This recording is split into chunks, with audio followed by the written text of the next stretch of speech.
Nous voilà à nouveau pour continuer nos histoires qui se passent, je le rappelle, dans la division de l'Asie, du Sud et du Pacifique. Et nous sommes toujours au Timor oriental.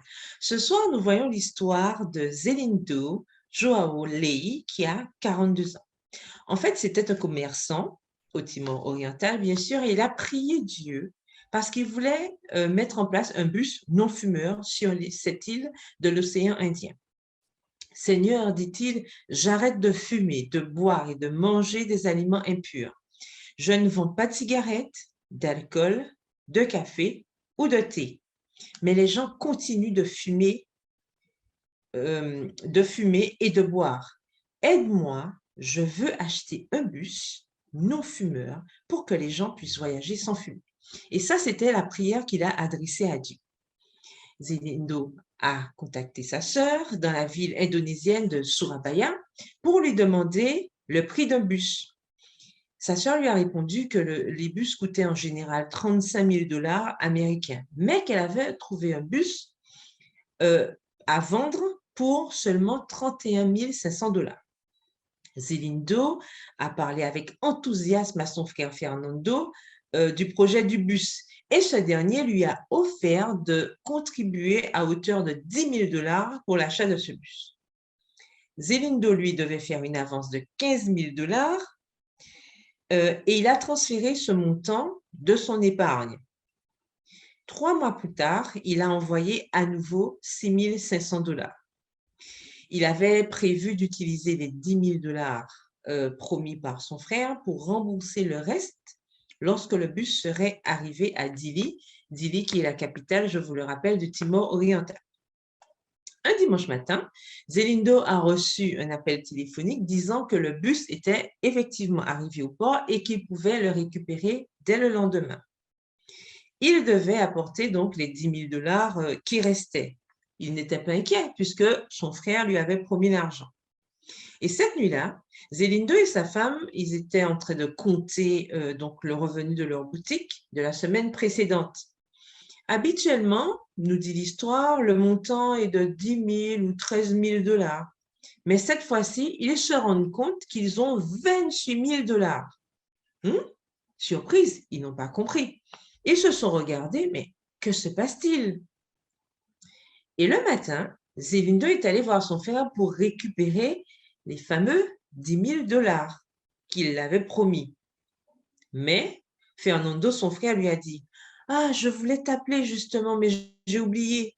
Je voulais te dire que je ne peux pas t'aider pour les 10 000 dollars. » Mais Zelindo, bien sûr, a souri. Il était heureux parce qu'il réalisait que Dieu l'avait déjà aidé.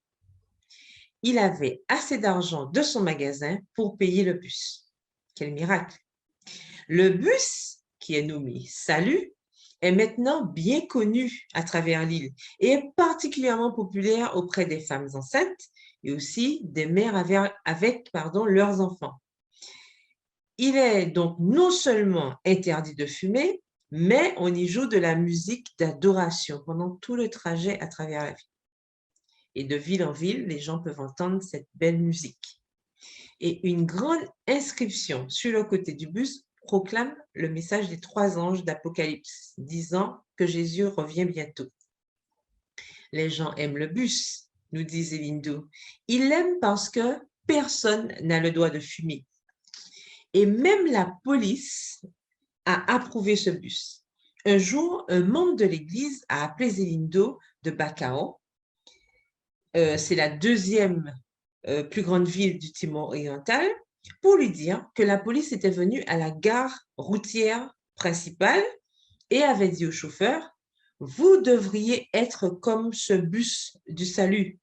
Il ne permet à personne de fumer dans le véhicule et vous devriez suivre son exemple. » Les gens demandaient à Zelindo d'étendre son service de bus à d'autres districts. Il a répondu qu'il prie le Seigneur pour qu'il l'aide à acheter un autre bus. Grâce à l'influence de Zelindo, 5 personnes se préparent à être baptisées. Dieu bénit mes affaires, dit-il. Je loue le Seigneur de pouvoir conduire les gens vers lui à travers le bus et mes magasins.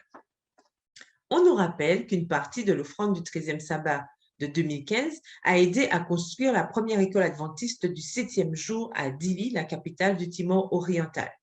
Une partie de l'offrande du 13e sabbat de ce trimestre aidera à construire un dortoir à l'école. Seulement environ 700 adventistes vivent sur l'île qui compte 1,3 million d'habitants. Et l'école, tout comme le bus de Zelindo, joue un rôle important pour parler de Jésus. Le 13e sabbat, c'est bientôt. J'espère que vous avez pensé à votre offrande. Et dans la rubrique culturelle d'aujourd'hui, on nous rappelle que le Timor est principalement montagneux et sec. Dans les régions vallonnées, les arbres de bois de santal poussent et dans les basses terres, on trouve des cocotiers, des eucalyptus. La faune comprend aussi des civettes, des crocodiles, des cerfs, des singes, des serpents, ainsi que des marsupiaux appelés couscous. Voilà, c'était l'histoire d'aujourd'hui. Je vous souhaite donc une bonne fin de sabbat. Continuons à penser à ces missionnaires de cette région ainsi qu'aux habitants qui continuent à parler de Jésus avec les dons, les talents, les moyens que Dieu leur donne. Que Dieu vous bénisse et à bientôt pour d'autres histoires.